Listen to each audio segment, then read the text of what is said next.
đã đến với kênh của chị Kẹo Mút Channel. Các em đã được đi thăm thú bao giờ chưa? Ở đó có rất nhiều loài động vật thú vị và cần được bảo tồn. Hôm nay chúng ta hãy cùng nhau tìm hiểu xem có những loài nào ở trong đó nhé. Các em đã sẵn sàng chưa? Chúng ta bắt đầu ngay thôi nào. Đừng quên nhấn like và đăng ký kênh để xem thêm nhiều video hấp dẫn.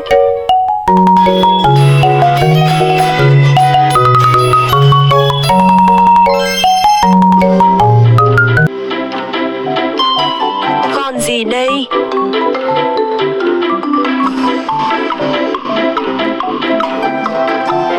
Con gấu trúc. Panda.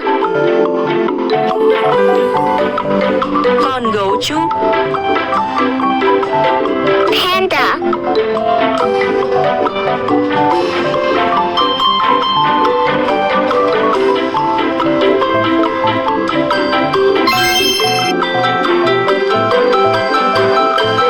Con gì đây?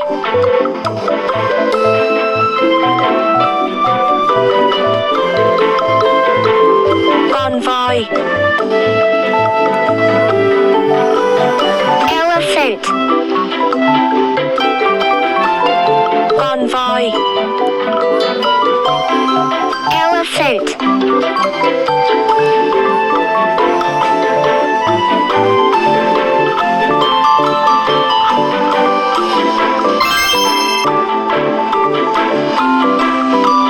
Con gì đây?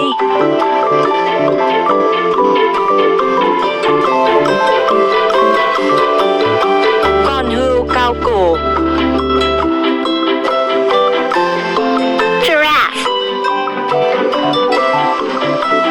Con hươu cao cổ. Giraffe.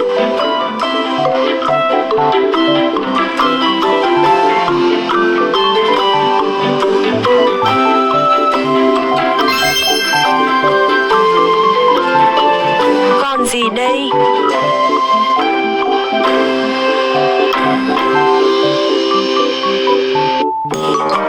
Con hổ. Tiger. Con hổ. Tiger.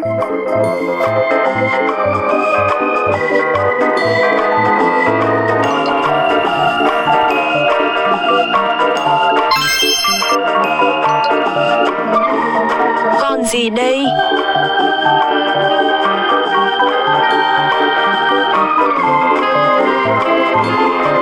Con sư tử.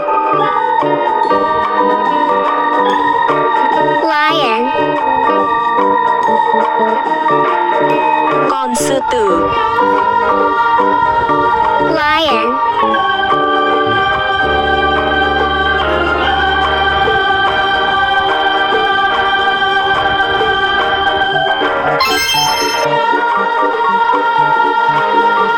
Con gì đây?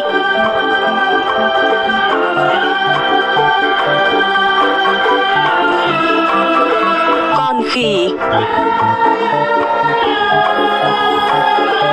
Monkey.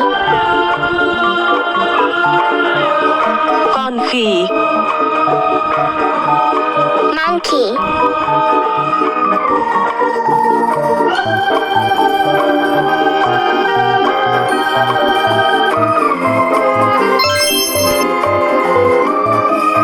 Con gì đây? Con cá sấu. Crocodile. Con cá sấu. Crocodile.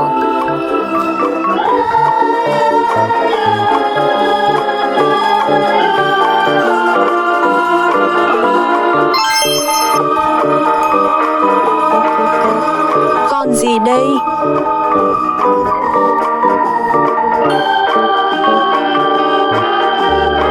Con hàm má. Hippopotamus. Con hàm má.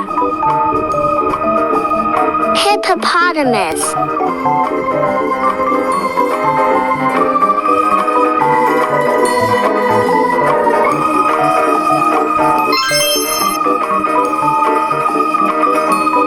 Con gì đây?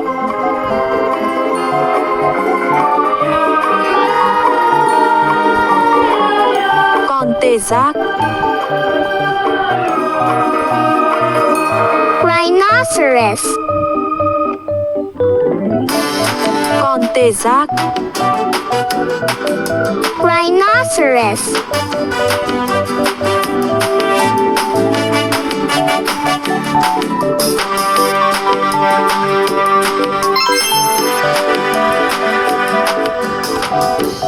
Con gì đây?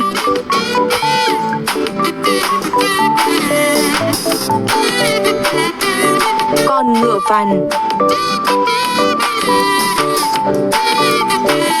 Zebra. Con ngựa vằn. Zebra.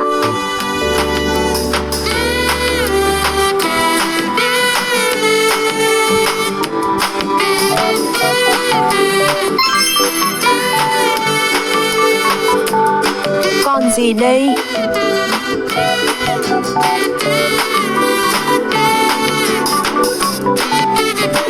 Con chim công. Peacock. Con chim công.